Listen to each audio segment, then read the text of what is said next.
start out coming to the stage.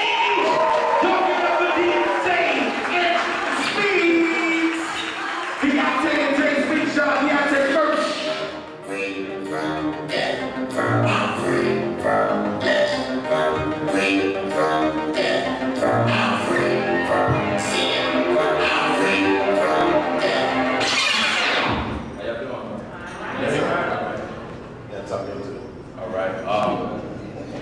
Appreciate you for the invite. I'm enjoying myself, man. This is wonderful. My name is Deonte Scott. First piece, I'm going to talk about something that I love dearly. You see, I love poetry.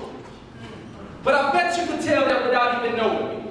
Just by the way that I took the stage and put the mic in my hand. Just hoping to deliver something that you may be able to understand, and because you don't know me. You judge me by the things that I say. And because these words are all that I'm giving, I can understand why you would feel that way, but I love it.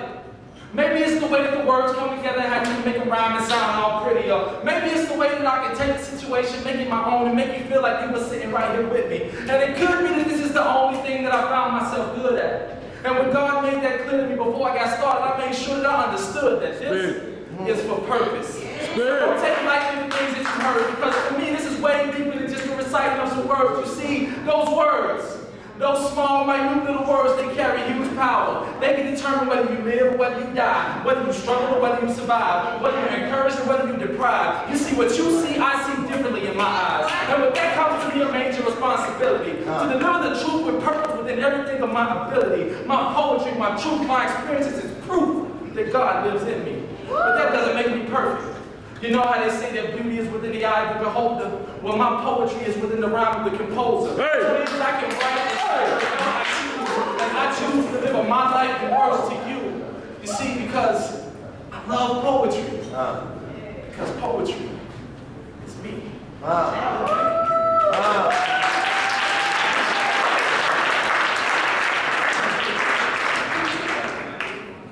This next piece just came about when I was in college some years back, talking with some friends. We were getting ready to graduate, making plans. We were like, oh man, 3 years I'll be doing this, I'll be managing, have a baby, wife, all that kind of stuff. But when that time came, our lives were totally different from how we planned it. So that's where this piece came from. It's titled The Journey of the Plan. Say that. What's the journey of it all? Because for a long time, I've had a yearning for it all. To have what I wanted.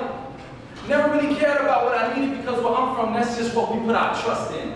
All of the things that lack substance. So that's what we're left with. A lack of substance and far behind from what we really should be.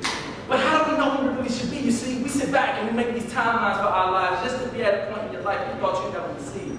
Oh, now you're surprised.